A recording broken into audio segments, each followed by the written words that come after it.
भारत माता को जो गाली देते हो, उनके लिए मोदी की मां को गाली देना तो बाएं हाथ का खेल है। उस मां का कोई गुनाह नहीं है जो अपना शरीर छोड़ करके चली गई है। मेरी स्वर्गीय मां को, जिसका शरीर नहीं रहा है, जिसका राजनीति से कोई लेना देना नहीं है, मेरी उस मां को आरजेडी कांग्रेस के मंच से भद्दी भद्दी गालियां दी गई। उस मां को गाली पड़ती है तब पीड़ा असह्य हो जाती है। हर मां चाहती है कि बेटा बड़ा हो, मां के लिए कुछ न कुछ करता रहे, लेकिन मेरी मां ने खुद के लिए नहीं, आप जैसी करोड़ों माताओं की मैं सेवा कर सकूं, इसलिए खुद से अलग करके मुझे जाने की इजाजत दी। आप सब जानते हैं, अब मेरी मां का शरीर तो इस दुनिया में नहीं है। कुछ समय पहले 100 साल की उम्र पूरी करके वो हम सबको छोड़ के चली गई। मेरी उस मां को, जिसका राजनीति से कोई लेना देना नहीं, जिसका शरीर भी अब नहीं है, मेरी उस मां को आरजेडी कांग्रेस के मंच से भद्दी भद्दी गालियां दी गई। माताएं बहनें, मैं देख रहा हूं आपके चेहरे, आपको भी कितना दर्द हुआ होगा। मैं देख रहा हूं कुछ माताओं के आंख में आंसू मुझे नजर आ रहे हैं।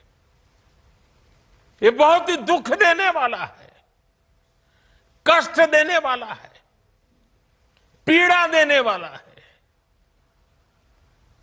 क्या गुनाह उस मां का, क्या गुनाह जैसे भद्दी गालियां सुना दी जाए।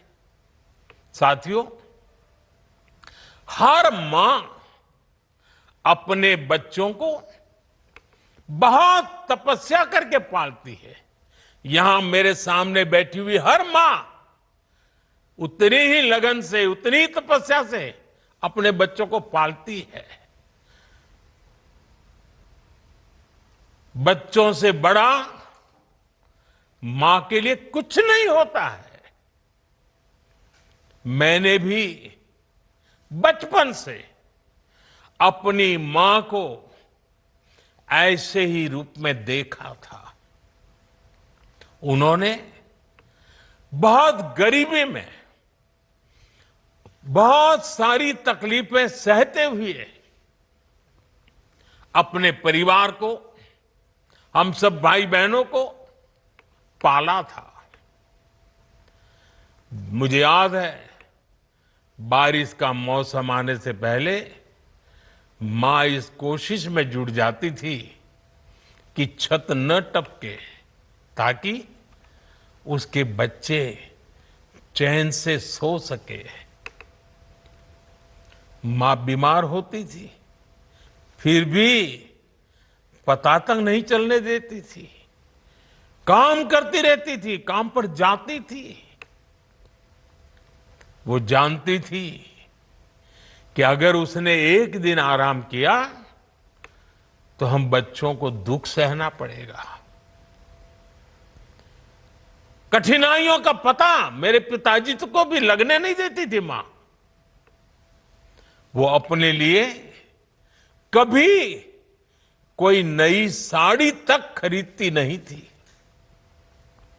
वो एक एक पाई जमा करती थी ताकि अपने बच्चों के लिए एक जोड़ी कपड़ा बनवा सके। और बात भले मैं मेरी मां की कर रहा हूं, लेकिन मेरे देश में करोड़ों मां ऐसे ही तपस्या करती है। मेरे सामने जो माताएं बहनें बैठी है ना, उन्होंने भी इतना ही कष्ट झेला है। एक गरीब मां जीवन भर ऐसे ही तप कर अपने बच्चों को शिक्षा दीक्षा देती है, ऊंचे संस्कार देती है। इसलिए मां का स्थान देवी देवताओं से भी ऊपर माना जाता है। बिहार के ही संस्कार हैं और हर बिहारी के मुंह से तो वो बात यूं ही निकलती है, माई के स्थान देवता पितर से भी ऊपर होला।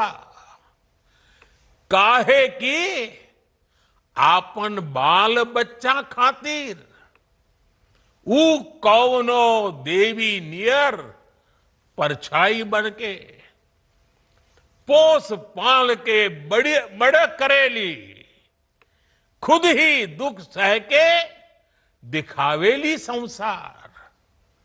माई के बिना तो कवनो जिंदगी भी ना पनप सकेला। यही से तो बारी माई महान। इसलिए साथियों, कांग्रेस आरजेडी के मंच से गाली, भद्दी गाली केवल मेरी मां को नहीं दी गई है, ये भद्दी भद्दी गाली करोड़ों माताओं बहनों को दी गई है। साथियों, एक गरीब मां की तपस्या, उसके बेटे की पीड़ा, ये शाही खानदानों में पैदा हुए युवराज नहीं समझ सकते। ये नामदार लोग तो सोने चांदी का चम्मच लेकर पैदा हुए हैं।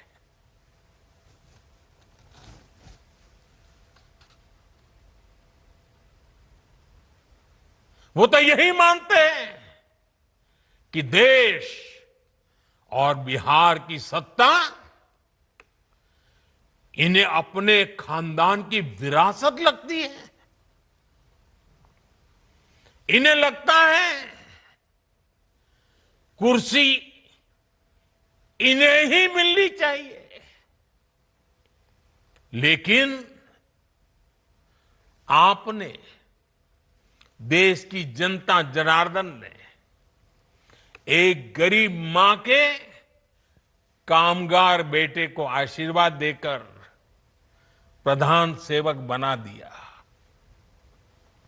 ये बात नामदारों को पच नहीं रही है। कोई पिछड़ा, अति पिछड़ा आगे बढ़ जाए, ये कांग्रेस के तो कभी बर्दाश्त नहीं हुआ है। इनको लगता है नामदारों का तो अधिकार है कामदारों को गालियां देना। इसलिए आए दिन ये गालियों की झड़ी लगा देते हैं। माताएं बहनें, आप भी सुना होगा, आपके भी कान पे पड़ा होगा कि मुझे भी इन्होंने कैसी कैसी गालियां नहीं दी। ये लिस्ट बहुत बड़ी लंबी है और उनका कोई बड़ा नेता भी ये गालियां देने में बाकी नहीं रहा है। ये नफरत, ये नामदारों का अहंकार, ये कामदार के खिलाफ गाली बनकर के फूटता रहता है। कभी ये मुझे नीच कहते हैं, गंदी नाली का कीड़ा कहते हैं, जहर वाला सांप बोलते हैं। आपने तो अभी अभी सुना होगा, यहां बिहार चुनाव में भी मुझे तू तड़ाक करके गाली देकर इनकी नामदार वाली सोच बार बार उजागर हो रही है और इसी सोच की वजह से ये लोग अब मेरी स्वर्गीय मां को, जिसका शरीर नहीं रहा है, जिसका राजनीति से कोई लेना देना नहीं है, ऐसी मेरी स्वर्गीय मां को भी अपने मंच से गालियां दिलवाने लगे हैं। साथियों, मां को गाली देने वाली सोच, बहन को गाली देने वाली सोच महिलाओं को कमजोर समझती है। ये मानसिकता महिलाओं को शोषण और अत्याचार की वस्तु मानती है। भारत माता को जो गाली देते हो, उनके लिए मोदी की मां को गाली देना तो बाएं हाथ का खेल है। जब इतनी माताओं बहनों के सामने खड़ा हुआ तो यूं ही मेरे भीतर जो दर्द था आपके सामने वो प्रकट हो गया। माताओं बहनें, आपके आशीर्वाद से मुझे ऐसे दुखों को सहने की ताकत मिलेगी, लेकिन उस मां का कोई गुनाह नहीं है जो अपना शरीर छोड़ करके चली गई है, जिसने किसी से कुछ लिया नहीं है, जिसका राजनीति से कोई लेना देना नहीं है। उस मां को गाली पड़ती है तब पीड़ा असह्य हो जाती है, वेदना असह्य हो जाती है। और इसलिए माताएं बहनें, वो दर्द आपके सामने एक बेटे की तरह आया तो यूं ही निकल गया है। मुझे पूरा विश्वास है आपके आशीर्वाद ऐसे हर जुल्म को सहने की ताकत भी देगा और हर जुल्म को परास्त कर करके माताओं बहनों की सेवा करने की एक नई ऊर्जा देगा, नई प्रेरणा देगा। मेरी इस बात को अभी समाप्त करता हूं। मैं आप सबका बहुत बहुत धन्यवाद करता हूं।